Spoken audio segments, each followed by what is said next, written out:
17장을 마치고 이제 18장, 누가복음 18장에 들어왔습니다. 오늘 말씀을 보시면은요, 예수님께서 불의한 재판장을 들어서 이야기를 하십니다. 1절 말씀 한번 보실까요?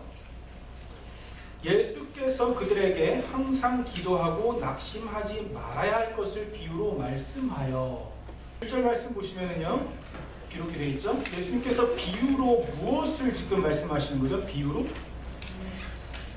기도하고 낙심하지 말아야 될 것을 예수님께서 오늘 본문에서 말씀해 주시는 거예요. 여기에 보면은요, 두 가지의 단어를요, 연결을 해주고 있는 말인데 그게 굉장히 중요합니다.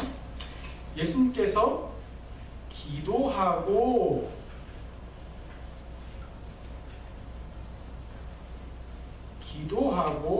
낙심하지 말아야 한다. 무슨 말이냐면 기도해야 한다, 낙심하지 말아야 된다, 이 말씀이거든요. 근데 지금 뭘로 연결을 하고 있죠? 뭐뭐하고, 그리고 영어로는 뭐로 나와 있어요? and로 나와 있죠. 그렇죠? 영어로 and로 나와 있는데요, 이 부분 사실 굉장히 잘 봐야 돼요.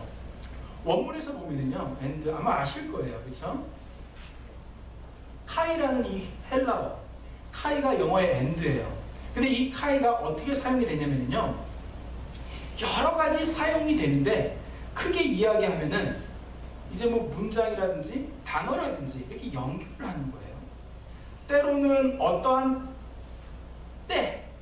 때를 연결하기도 하고 어떠한 것을 연결하기도 하고요. 그리고 그런 단순히 연결 말고요, 어떤 의미로 쓰냐면은 아직은, 뭐 역시, 뭐 비교해서, 뭐 심지어 이런 뜻으로 카이가 이제 그리스에서 사용이 돼요. 오늘 말씀에서 보면은요, 기도하고 낙심하지 말아야 된다 했을 때 이 고의 의미가 굉장히 중요한데 그 의미가 뭔지 아세요? 쉽게 말씀드려서 결과를 얘기하는 거예요. 결과. 기도해라. 그러면 어떻게 된다는 거예요? 낙심하지 않게 된다는 거예요. 이 and가 사용했을 때 앞에 것의 결과로서 뒤에 것이 주어지는 거예요. 그 무슨 말이에요? 항상 기도하십시오. 그렇지 않으면 어떻게 됩니다? 낙심하게 됩니다. 라고 주님께서 말씀해 주시는 거예요. 그 낙심이 왜 오는 거죠? 기도하지 않을 때에 낙심이 찾아온다는 거예요. 즉 낙심이라는 것은 내 마음을 어떻게 낙심케 하는 어떠한 문제가 있어서 우리가 낙심을 하는 것이 아니라 언제 낙심하게 된다는 거예요? 주님 말씀은 기도하지 않을 때에 낙심하게 된다는 거예요. 여러분, 커피 좋아하세요? 커피 좋아하세요? 웃으시는 분들 계신데 저는 참 좋아하는 부분이 있거든요. 볶은 지 얼마 안 되고 이제 간 지 얼마 되지 않은, 그쵸? 프레시한 커피. 그래가지고 한여름에도 저는 보통 이제 아이스 커피도 간혹가다 마시는데 뜨거운 커피를 마십니다. 블랙으로 해가지고요. 제가 이제 학교를 이제 달라스에서 공부를 이제 마치고 나서 사역을 시작하면서 처음 썼던 전화기가 있었어요. 근데 그 전화기를 한 1년 정도 사용을 했나, 그 정도 사용했을 때에 일이 생겼습니다. 보세요. 제 페이스북 되게 오래간만에 들어가보니까 친구 신청하신 분이 있던데 죄송해요. 제가 이거를 눌러드렸습니다. 지금 하도 오래간만에 들어가서. 내용을 보시면 뭐예요? 내 전화기가 남은 커피를 다 마셔버렸다. 그리고 심장이 멈췄다. 무슨 얘기냐면요, 점심 식사를 하고서는 이제 커피를 하나 이제 픽업을 했어요. 근데 여름이잖아요. 지금 보시면은 지금 몇 월에 준이잖아요. 여름이잖아요. 근데 뜨거운 커피니까는 제가 뭐 이거 뚜껑을 잘 안 열죠. 뜨거운 거니까. 보통 여름에는 아이스 커피 닫고 있는데 그러니까 뚜껑을 열고 이렇게 마시는데 전화가 왔어요. 전화가 와가지고 놔두고 좀 이렇게 중요한 자리에 전화를 받다가 어떻게 한 거예요? 커피 그 홀더에다 그냥 그대로 그게 커피에 있는 줄 모르고 그 위에다 그냥 전화기를 놔버려서 걔는 컵 속에 이렇게 전화기 들어간 거예요. 그리고 나서 멈춘 거죠. 그랬더니 청년 리더가, 목사님 그러면 커피 이제 먹었던 그게 나사로처럼 되는 건가요? 뭐지? 부활해서 다시 살아날 거예요. 하니까는 밑에 또 다른 애가 뭐라고 그러겠어요? 나사로 커피를 마셔서 그런 거고요. 또 여학생 한 명이 목사님 전화기한테 밥 좀 많이 주시고 커피 먹였냐고. 이것도 이해하는데 좀 시간이 걸렸다는 친구도 있었고요. 뭐 이렇게 애들이 뭐 글을 남겨놓은 거예요. 이렇게 한 1년 정도 사용했던 전화기가 이제 완전히 커피를 마시더니 끝나버렸어요. 그렇죠? 끝나버렸는데 다행히 어떻게 돼 있었어요? 그 프로텍션 패키지라는 그 플랜에 이게 가입되어 있었던 거예요. 그랬더니 어떻게 돼요? 다른 전화기 그냥 보내줘가지고 그냥 버리고 새로 사용을 하게 됐죠. 그 플랜이 있을 때, 보증이 있을 때 문제가 생겨도 그 문제가 되나요? 안 돼요. 문제가 생기고 그 문제가 나에게 또 때론 다른 걸 요구할 수 있지만은 그 플랜이 있으니까 문제가 문제로 다가오는 게 아니었어요. 바꿔주세요 하면 끝나는 거잖아요. 그렇죠? 문제는요, 그 문제 자체에 있지 않고 플랜이 없었다면은 그것이 문제가 될 수 있었다는 거예요. 마찬가지입니다. 우리 삶의 주위에 얼마나 많은 문제가 될 수 있는 요소들이 있는지 몰라요. 정확히 말씀드려서 문제가 없는 인생은 없어요. 작은 문제도 있고요, 큰 문제도 있고요, 쉽게 해결될 수 있는 것 같은 문제도 있고, 해결이 정말 힘들 것 같은 문제도 있고, 어떤 거는 쉽게 잊혀지는 그런 문제도 있고요, 어떤 것들은 머릿속에서 나를 굉장히 고통스럽게 하는 그런 문제도 우리 삶 가운데 있습니다. 근데 주님께서 지금 뭐라고 말씀하시는 거예요? 항상 기도해라. 뭐라고 말씀하시는 거예요? 기도할 때 우리는 그 문제가 우리를 낙심케 하지 않는다는 말씀이에요. 기도하지 않는 것이 문제가 된다는 말씀입니다. 지금 뭐죠? 기도하지 않는 것만큼 우리는 삶 가운데서 뭐 하게 돼 있어요? 낙심하게 돼 있다는 거예요. 항상 주님께서 깨어서 기도하라고 말씀하시는데 기도하지 않을 때 낙심하게 되는 것은 너무나 자연스럽습니다. 기도하고 결정하면서 하나님의 인도하심을 받는데 그렇지 않게 될 때에 내 생각대로 내 계획대로 하게 될 때 어떻게 되는 거죠? 낙심하게 될 수 있는 거죠. 근데요, 1절 본문에서 보면은요, 좀 이상한 부분이 있어요. 주님께서 지금 기도를 가르쳐 주시는데 누구에게 기도를 가르쳐 주고 계신 거예요? 예수께서 그들에게, 이 그들이 누구예요 지금? 제자들이에요. 예수님의 제자들.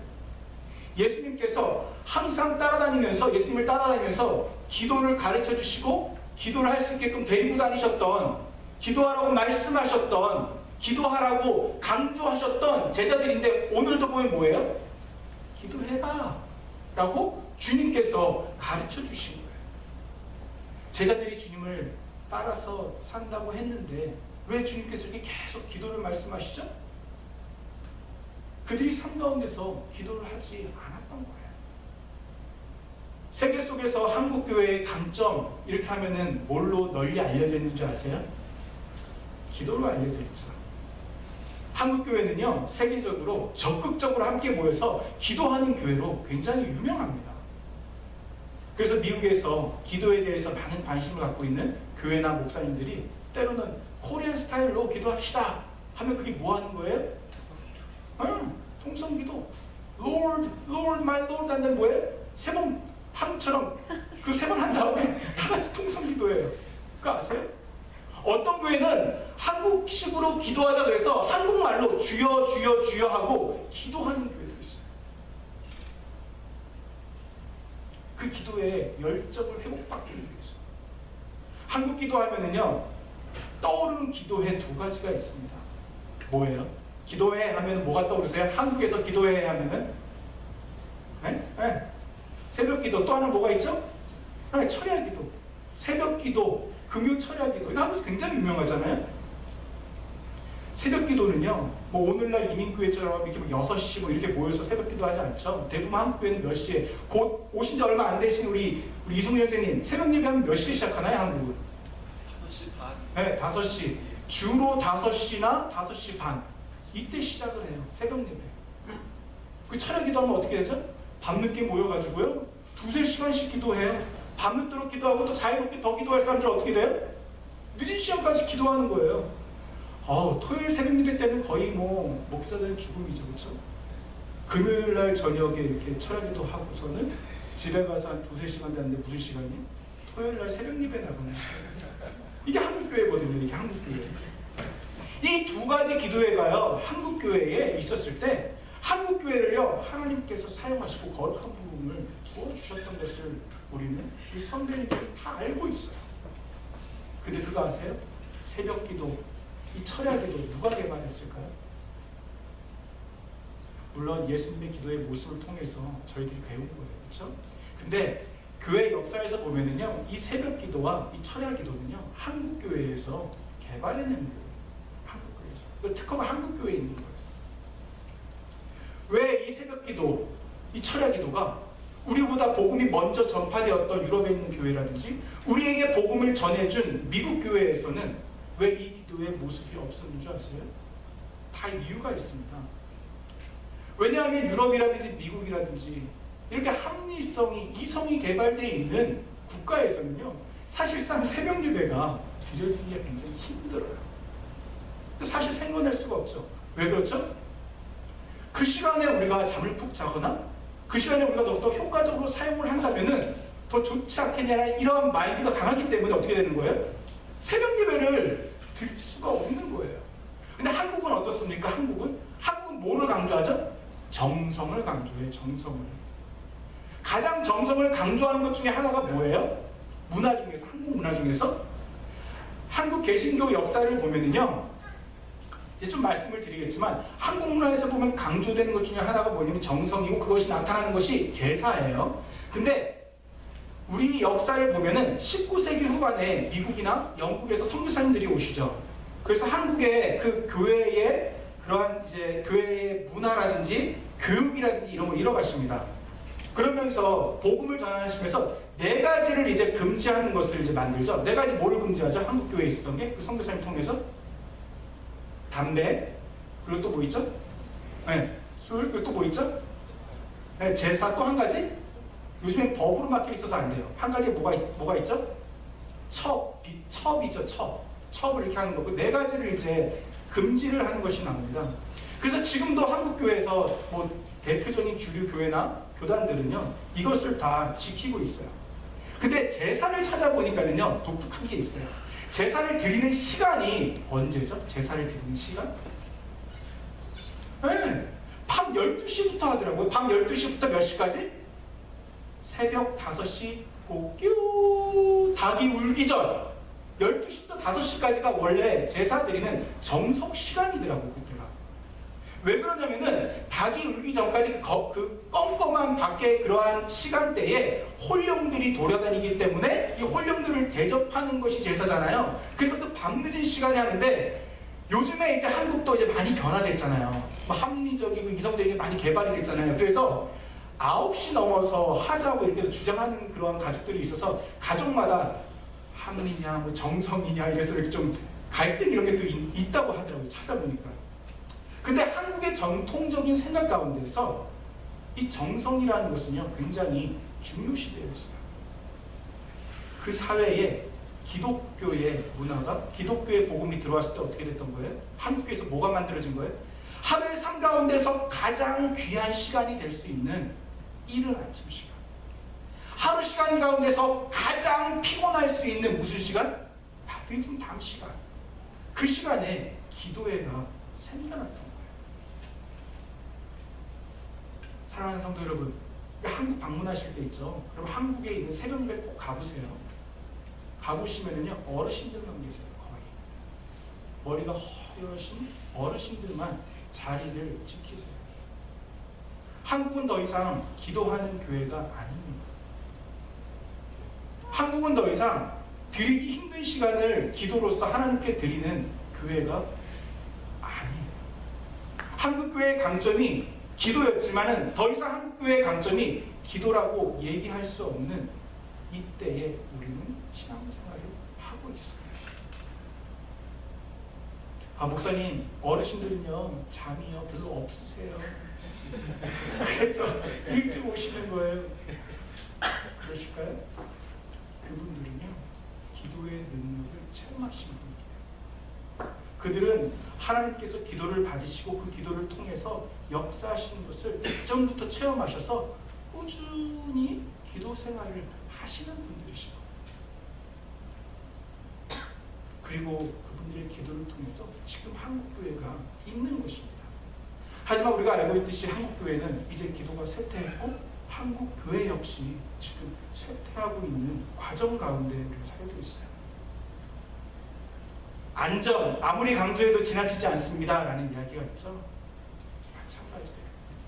기도, 아무리 강조해도 지나치지 않기 때문에 예수님께서 오늘 제자들에게도 평상시처럼 기도를 강조하고 계신 거예요. 한국교회가 기도가 쇠퇴한 이 시기에 여전히 한국교회를 하나님께서 그래도 붙잡고 계신 이유가 뭔지 아세요? 아직도 많은 어르신들과 몇몇 소수의 젊은이들이 이 기도의 길을 걷고 있기 때문인 것을 믿으시기 바랍니다. 사실 오늘 말씀을 준비할 때 제 마음 한쪽에 예전부터 이렇게 다 자리하고 있는 게 있었어요.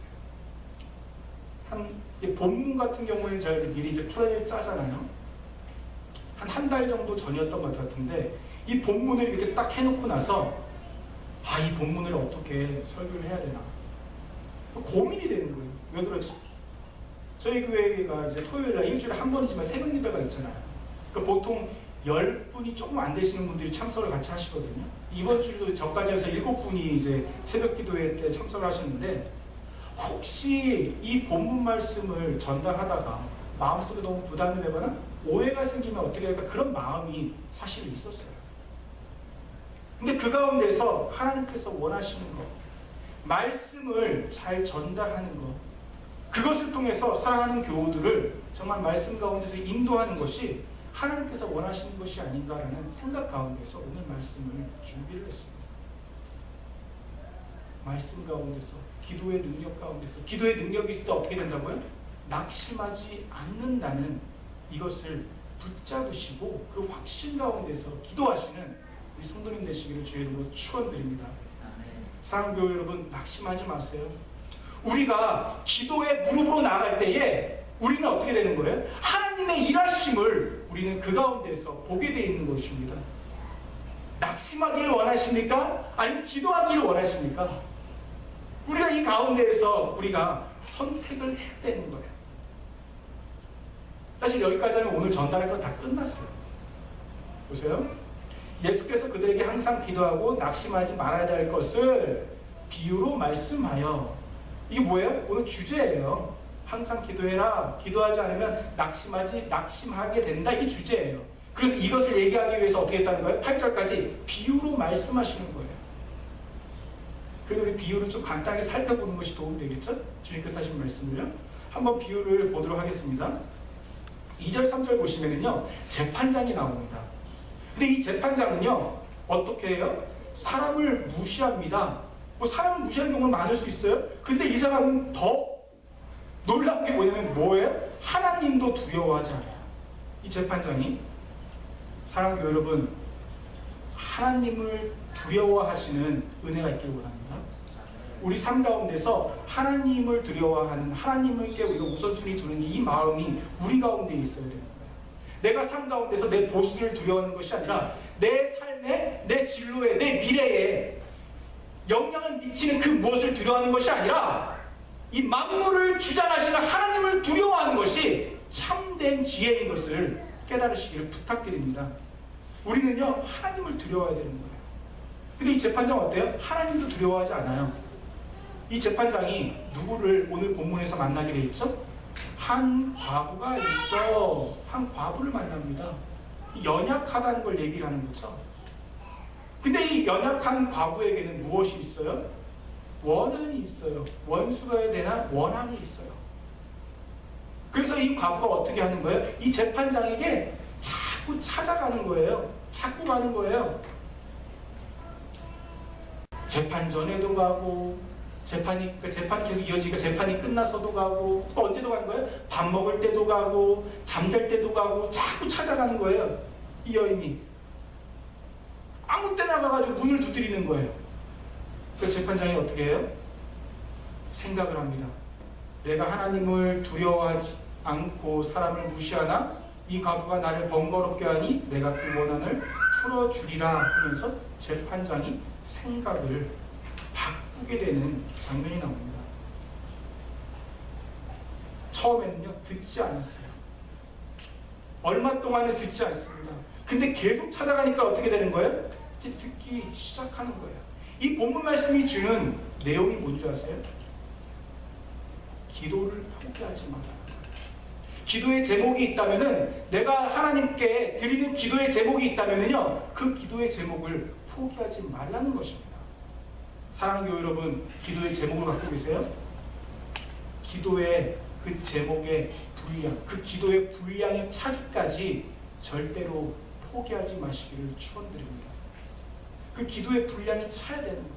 그 전에 포기하면 어떻게 되는 거예요? 낙심하게 되어 있는 거예요.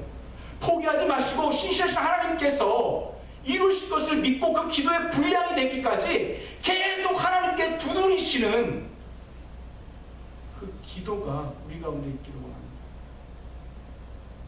예수님께서 말씀하셨어요. 너희를 사랑하시는 아버지께서, 너희를 사랑하시는 하나님께서 너희들에게 뱀과 정갈을 주시겠냐?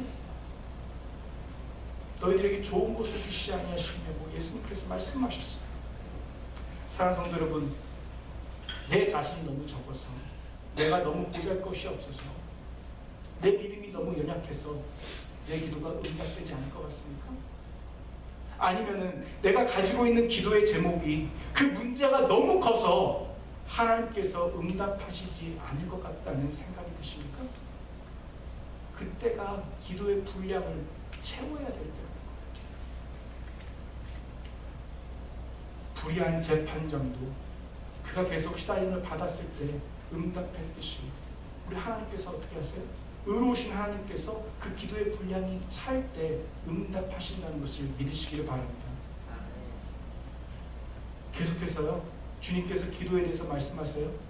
6절에서 8절 초반부 내용을 보시면 이렇게 되어 있습니다. 주께서 또 이르시되 불의한 재판장이 말한 것을 들으라. 하물며 하나님께서 그 밤낮 부르시는 택하신 자들의 원한을 풀어주지 아니하시겠느냐? 그들에게 오래 참으시겠느냐? 내가 너에게 이르노니 속히 그 원한을 풀어주시리라. 계속해서 말씀합니다. 밤낮을 부르짖어라. 뭐예요? 기도의 분량을 채우라는 거예요. 순간순간 삶의 자리에서 뭐하라고 말씀하시는 거예요? 기도하라는 말씀이세요. 근데 재밌는 표현이 있습니다. 여기에 무슨 표현이 있냐면은 그들에게 하나님께서 오래 참으시겠느냐라는 표현이 나와요. 잡혀지는 게 있으세요? 하나님께서 기도하는 자들에게 오래 참으시겠느냐, 오래 참지 아니하신다 말씀하시는 게 무슨 내용이에요? 하나님께서 우리가 기도할 때 뭘 주기를 원하시는 거예요? 기도의 응답을 주기를 원하신다는 거예요. 근데 지금 뭐 하고 계신다는 거예요? 어떠한 시기를 참고 계신다는 거예요. 깨달아지세요? 하나님께서 기도를 응답을 해주시지 못하는 것이 아니라 그 기도에 대한 응답의 시기를 기다리고 계신다. 그 시기를 참고 계신다는 거예요. 그 응답을 홀딩하고 계시다는 거예요. 여러분들이 하나님께 드리는 그 기도를요, 하나님께서 응답해 주시길 원하시는데 어떠한 때를 하나님께서 기다리고 계신다는 거예요. 지금 왜 그렇죠? 하나님께는요 참으시는 것에 이유가 있기 때문에 기도를 들으시며 우리의 기도를 받으시고 우리의 기도를 통해서 역사하시길 원하시는 하나님께서 어떠한 시점을 기다리시는 거예요? 가장 완전한 때를 기다리셔요. 그 기도가 이루어지는, 기도가 응답되는 가장 완전한 때를 하나님께서 기다리고 계신다는 거예요. 아마 기도의 응답을 받으시는 분들은 이러한 고백들이 있으실 거예요. 간증들이 있으실 거예요. 정말 기도를 해보니까 그렇더라고요. 전에 기도를 할 때 기도의 제목 9년 정도 기도를 했었는데 기도의 제목 9년도 해보니까 어때요? 제 마음속에? 답답하잖아요. 9년 동안 기도해보셨어요? 그거 해보신 분들 있으실 거예요. 근데 어때? 그 시점이 굉장히 답답해요. 그렇죠? 기도가 해결이 안 되는 오래된 되게 답답한 것이 있어요. 답답하고 마음도 급해지고. 근데 어떻게 돼요? 지금 돌아보니까요. 9년이라는 시간이 지나고 나서 하나님께서 응답하셨던 그때가 가장 완전한 때라는 것을 고백할 수 있다.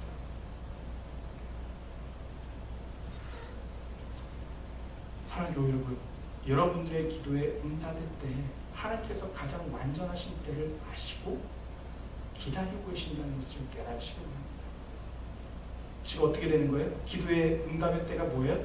나의 기도의 분량이 채워지고 하나님께서 정하신 기도의 때, 응답의 때가 주어지면 어떻게 되는 거예요? 하나님께서 응답해 주시는 거예요. 하나님께서 이루어 주시는 거예요. 그러니까 어떻게 기도해야 되겠어요? 기도의 분량을 채우면서 하나님의 때에 하나님의 방법으로 이루시겠다는 것을 확신하시기를, 그 믿음 갖고 기도하시기를 축원드립니다. 그게 하나님께서 이루시는 방법이에요. 그리고 맨 마지막이죠. 8절 후반부. 그러나 인자가 올 때에 세상에서 믿음을 보겠느냐? 주님께서 이렇게 말씀을 하십니다. 기도에 대한 말씀하다가 갑자기 내가 다시 올 때에, 이게 무슨 말씀이에요? 세상 끝날에 내가 믿는 자를 보겠느냐? 이렇게 주님께서 말씀하십니다. 예전에요, 한국 교회는요, 이런 분들이 많이 있었어요.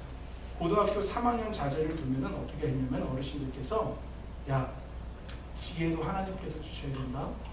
너 학교 가기 전에 교회 가서 새벽 예배 드리고 학교에서 뭐 하라는 얘기예요? 아니, 교회에서 뭐 하라는 얘기예요? 교회에서 학교에 나가는 얘기예요. 얼마나 피곤해요, 모사님이. 그렇죠? 근데도 교회 가서 새벽 예배 드리고 학교에 가는 학생들이 적지 않았어요. 끄덕이신 분이 계시는. 요즘에 만약에 부모님들이 야, 너 그렇게 해라 그러면은 옆에 있는 다른 부모님들 어떻게 생각할까요? 예전에는 고등학교 3학년 자녀에게 그렇게 신앙교육을 하면은 옆에서 나도 그렇게 해야 되는데 하지 못하네 이런 마음을 했었는데 요즘에 어떻게 생각할까요? 요즘에는요, 고3 자녀가 되면은 야, 1년 동안 신앙생활 좀 쉬어 라고 얘기하시는 부모님들이 사실 계세요. 제 교육부에 있었을 때 그러더라고요. 고등학교 3학년 때는 시간이 좀 중요하니까 신앙생활 쉬고 대학 가서 신앙생활 해. 그렇게 말씀하시는 분들이 있어요. 중직자 중에서. 어떻게 되는 거예요? 1년 동안 영적으로 완전히 죽어버리죠. 어떤 분의 글을 읽다가요, 이러한 글이 있었던 것이 이제 기억이 났는데 정확하게 좀 말씀을 드리려고 찾아봤는데 다시 찾지는 못했어요. 하도 오래전에 읽었던 거여서. 그 내용은 이러합니다. 읽어드릴게요. 슬프게도 자녀들이 세상에서 마주치는 영적인 첫 도전은 대부분 세상 밖에 믿지 않는 사람이나 믿는 자를 미워하는 사람으로부터 오지 않습니다. 당신의 자녀들이 세상에서 마주치는 영적인 첫 도전은 믿는다는 부모, 바로 당신입니다. 라는 글이었습니다. 제가 그 글을 읽으면서 제 자녀들을 생각하면서 저에게 깨달음이 있었던 거예요. 사랑성도 여러분, 마지막 때에 내가 믿는 자를 보겠느냐라고 하신 예수 그리스도의 말씀. 우리의 삶 가운데서 우선순위를 온전히 하나님께 두고 하나님을 의지하는 그 자를 지금도 주님께서 찾으시는 줄 믿습니다. 어떠한 삶 가운데에서도 우리에게 맡겨진 그 기도의 분량을 채우시고 하나님께서 하나님의 방법으로 하나님의 때에 그 응답하실 것을 믿으시고 확신 가운데서 그 기도의 길을 걸으시는 모든 성도님 되시기를 주의 이름으로 축원드립니다.